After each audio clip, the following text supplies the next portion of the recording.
Hey everyone, welcome back to another episode of Teach MA Dude, where you're going to get the real perspectives and the real insights from education coming from a real Massachusetts teacher. So you know when you hear this video, the person who's delivering his thoughts are someone who's actually on the front lines, actually teaching in Massachusetts.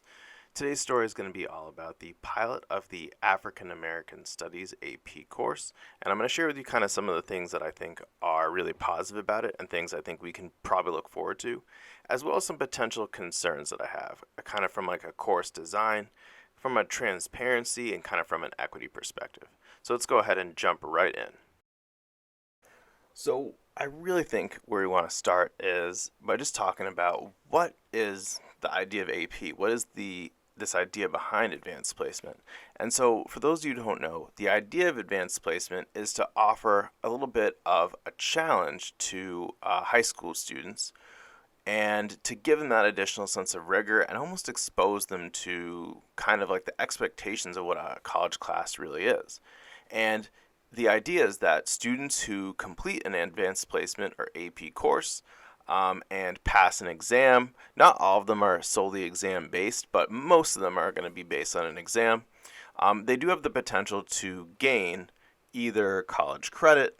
It could be like the college will waive a prerequisite course, or a combination of both. And I always recommend that anyone who's interested in knowing that, right, what you want to do is that every college will actually have an official statement about what AP courses they accept and what credits they give and the conditions that they give the credits. So some schools might have a policy, kind of more of like the hoity-toity, like Harvard and Yale will say, we don't accept any advanced placement at all. But most colleges that aren't kind of up their own, what, will accept APs and might say, if you score, the test is on a scale from 1 to 5. So those of you who score a 5, we'll give you credits and we'll waive, like maybe we'll give you 3 credits because it like will substitute for one of our 3 credit courses. Some will say if you get maybe like a 4, maybe we'll like waive a requirement, but we won't give you the specific credits for it. And it kind of really depends on the college. And one of the really great parts about AP is that it really did predate this idea of what we call in Massachusetts dual enrollment. And dual enrollment is this idea that you can actually be taking a college class and a high school class and be getting those credits for the high school class. So in other words, you go to like maybe a community college, you take like a psychology class at the community college, you get credits for that psychology class that count towards actual college credits, and the credits also count towards graduation. And that's really great. This idea that you can actually jump in to college with some credits under your belt, some requirements under your belt, and you really do save some money, because if we think about this idea of how expensive college is, many folks will be able to, if they're really, really on it and they really, really stack their schedule and they're able to show strong success, they might actually be able to accumulate like a semester or more worth of credits before they even roll into college. And that can be really great when we think about this idea that college, there's access issues in college when we think about the idea of expense, etc. So I think the AP is really good. Now, that being said, recently, as this video is kind of meant to highlight, we have had the college AP, the college board, that is, suggest an AP African American Studies class. Now, for those of you who don't know, there is already a European Studies class. There is already a government AP U.S. government class. So there's already many classes there that are like history based, like a psychology classes in the realm of a history would probably be taught with it by someone within the history department at a school. And so I think people put forth the argument that, hey, look, we have a AP European Studies class. How come we don't have an AP African American Studies class? And so this idea that we want to make sure that we really elevate the history of people from around the world. I think that's important. I think that's good. That's definitely a pro for the AP African Studies, African American Studies curriculum, and for having that class in the school. And I think it's important to have that because when you think about people of color, it's it's well known if you look at many Massachusetts schools that people of color are actually underrepresented in AP classes. And so you have this idea that, well, potentially if we open up AP classes, and maybe the idea is that we need to put forth curriculum that's going to actually get folks of color engaged. Because I think it's all too often that they look at the curriculum and they don't see themselves in the curriculum. They don't see how the curriculum applies to themselves. They don't see a curriculum that is respectful or acknowledging of their culture. And so if someone's culture and curriculum and from on a day-to-day basis didn't really make you feel acknowledged or you feel welcomed, I could see how you might not want to exactly participate in it. So I think, again, that's another good thing that we have. We have this idea of opening up the curriculum, making it more reflective of the people that it serves. And these are all things that I think are positive. And I think hopefully that will lead to more enrollment of students of color. So we got a couple positives, right? It opens up possibilities for college. It provides college credit and college requirements for those who might want to save some additional money and might want to fulfill requirements in high school while also getting those college credits. And I think, again, it in general kind of makes the curriculum more representative of the people that it serves. Now, unfortunately, I do have just a couple concerns, and I don't have concerns over the idea that the curriculum should exist and the course should exist. My concerns are more, again, the equity, the transparency, etc. So as of when I'm making this video, and this is the end of January 2023, one thing that concerns me is that while this is a pilot curriculum, it is actually, when I checked College Board, I was unable to find the actual curriculum, the actual like unit by unit, what is in the unit. And unfortunately, through a lot of Google searching, it happened to be the case that I found the curriculum like some sketchy like PDF copy from some other website, completely laying it out. So it's clear that the College Board has disseminated the curriculum, but I take issue with the fact that they will not publicly disseminate it. They will not post it on. And again, this is the end of January 2023. I get that's still in a pilot phase.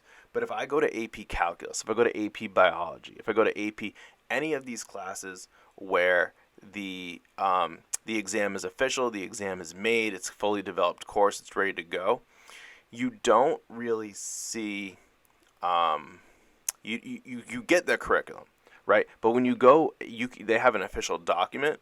You can go through, you can see what are the units, what are we going to be studying, what's the exam like. So it actually is the case, if you do go Google searching, that College Board has developed such a document for AP African American Studies, a course framework and exam overview. I was able to find a preview from February 2022 document just by doing a Google search. But what concerns me is if you're going to make this document available to people who you're having pilot, why not make the document available to the public? Like, why? There's all this idea of, we don't have, if you don't have anything to hide, right? If you're cool, if you're comfortable with what you're delivering to kids, why not make it public? Why not put it out there? Why not allow people to have access to it, to comment on it, to offer feedback on it? Because the thing is, the studies curriculum, according to College Board, was developed through hard work with instructors at the college level, instructors at the high school level. But the thing is, it was maybe a handful of these instructors, maybe 100 at max, 200 maybe. But what about the instructors all across the United States, right? If we're thinking about equity, if we're thinking about inclusion, why aren't you including the public in this supposed pilot? Why aren't you giving people the opportunity to see what you're teaching kids? Right, and to then say, hey, here's some things I like, here's some concerns I have. Why is it being so secretive when it's being put into public schools? And I think that what happens is, right, when you think about what's going on in Florida with Governor DeSantis and the Florida Department of Education really pushing back strong against the AP African American Studies curriculum, well, how is the public supposed to evaluate what this government of Florida is saying if we ourselves do not have easy access to the curriculum? Perhaps the state of Florida puts forth this argument, well, if I can access the curriculum, then I can see, okay, I don't really agree with them because here's what's in the actual curriculum. So that's a concern. The lack of transparency is a concern.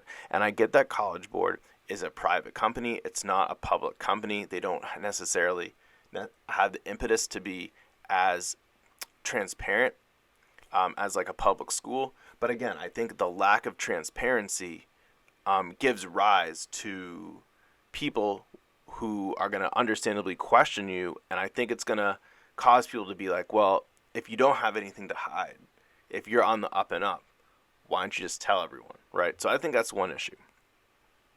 The other issue, of course, is that the AP African American Studies does not have an AP exam. It will not.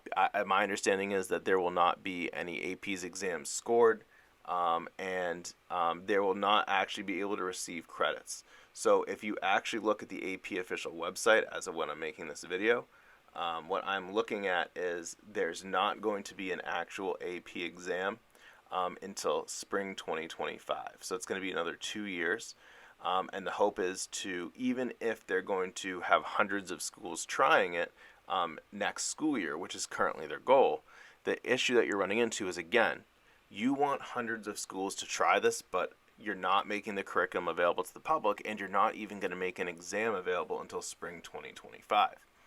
While they do boast that they have many colleges that have already signed on to the idea of the AP Studies curriculum, I would just wonder from the college's perspective, without an exam, how do you want us to evaluate whether to give kids credit? What class should we give kids credit for? And are we just supposed to take, what are we going to do? Are we going to look at the grades? Because, in any other AP class, you wouldn't just take the teacher's word at it and say, oh, well, they got an A in AP Calculus, so we must give them college credit for it. So that's another concern.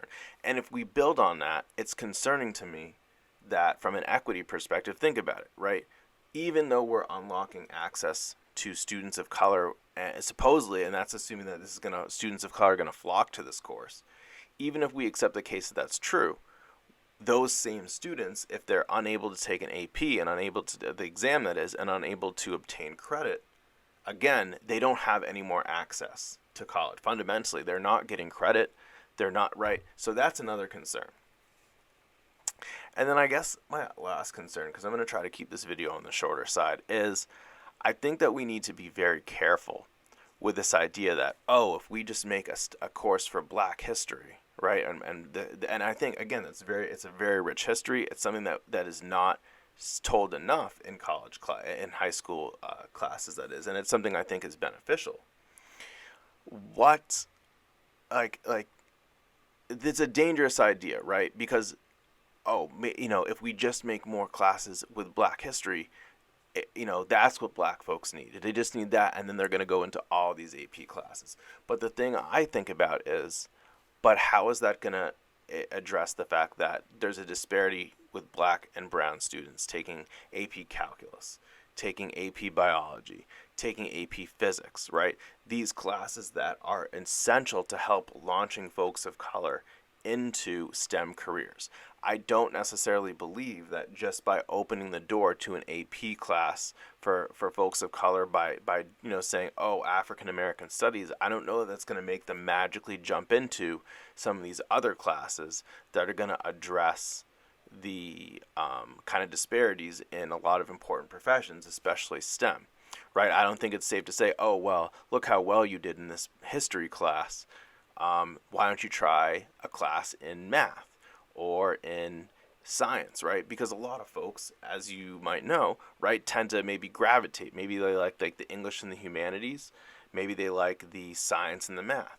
And sometimes there's that dichotomy. So even then, be like, okay, well, yeah, I like this AP class because it was in, English and history realm, but that doesn't mean that I'm going to like a class in the science and math realm. So that's another concern that I have. I don't necessarily buy that it opens up all the doors that people think it does. And I think we have to, again, be careful of this idea that, well, if we just offer a Black history course, now more Black people are going to want to take AP. While I think it is good to diversify AP classes, to have AP classes be more representative of the school body as a whole, I think, again, you have to be careful with the way you go about phrasing it and, you have to constantly be looking for, is this fully achieving the goal that I want? One idea you could think about is, would you be open to more of a AP World History, where you incorporate European history and Black history all together in the same course? Maybe that way you can have a more well-rounded course that includes all kinds of histories. So it's kind of just been me giving a kind of brief teacher breakdown and kind of a little dive into some of the feelings I have behind the AP African American Studies. Again, overall, I think it is a very well-intentioned course. I'm interested to see what comes of the pilot. I think that it is a good idea to really have a course, if we're going to have an AP European history course, to have an AP African American Studies course. And it's definitely something that if I was a student, I would definitely be interested in kind of looking at and pursuing. And I think it will make for a more well-rounded education. But again, I just do have those concerns about the transparency of the curriculum. Concerns about, is it really promoting the kind of equity it gets at? Because school really does need to be a place where every student can succeed. Thank you guys so much for listening. If you like this video, please feel free to like and subscribe so I can keep getting the message out there, keep getting the YouTube algorithm to pick up the videos, and I hope you have a wonderful day.